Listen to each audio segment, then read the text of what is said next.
Special office సింగల్పూర్ చేసి సింగల్పూర్లో నేను schedule మన మహబూబ్నగర్ పెట్టినా ఖబర్దార్ అమలు చేస్తానని చెప్పి మహబూబ్నగర్ షెడ్యూల్ 13 నెలల చిన్న వస్తే వాళ్ళు 240 మినిట్స్ ఇచ్చారు. ఎవరు అయ్యే తాగిరు పట్టేందుకు ఎవరు అయ్యే తాగిరు కరెంట్ ఇచ్చారు ఇట్లా దోపిడీ చేస్తున్నారు.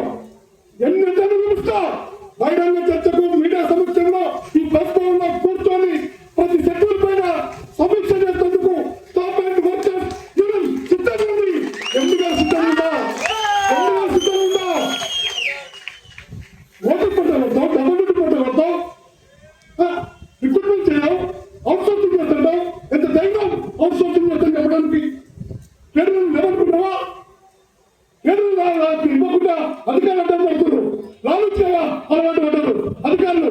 పేదలు నిలవని చెప్పి బ్రోకర్లను పెట్టుకొని ఆ బ్రోకర్లకు ఏదైనా డబ్బులు వస్తే పనిచేసే బ్రోకర్ కింద స్ట్రాటజీ లేకపోతారు. వస్తాం కదా డిఫరెంట్ ఏదింపులు కక్ష సాధింపులు ఆపకుంటే కార్మికుల పైన అవయవంగా మాట్లాడతారు, అసహించుకొని మాట్లాడతారు, అసభ్యకరంగా మాట్లాడతారు, వేరే కార్మికుల ముందు తలవంచులుగా మాట్లాడతారు. తండ్రి వయసు ఉంటుంది. తండ్రి వయసులో ఒక డ్రైవర్ వాళ్ళ అబ్బాయి వాళ్ళ కూతురు అమెరికాలో డాలర్లు కోట్ల మంది సంపాదిస్తున్నారు. అసలు ఉన్నతమైన వ్యక్తిని చివరి సెషన్ మాట్లాడుతుంది సీఎలు గుర్తుండాలేమో నిమిషాలు చెప్పినా కూడా తండ్రి వయస్సు సర్వీస్ వయస్సు ఎన్నో సబ్జెక్టులు ఇస్తాం చెప్పుకుంటారు అనుకోవాలి. కార్మికులు అసభ్యకరంగా అవయవం చేస్తూ కించవస్తూ మాట్లాడితే స్టాఫ్ అండ్ వర్కర్స్ యూనియన్ చూసుకోవడం మీ భర్తలు ఉంటుంది. గతంలో తిరుగుబాటు చేస్తాం ఎక్కడెక్కడ గెట్ మూవ్ చేస్తాం చెప్తున్నాం. రేవంత్ గారు ఉద్యమాలంటా ధర్నాతో పంపుతారా? కేటీఆర్ ధర్నా చేస్తాడా? కవిత ధర్నా చేస్తాడా?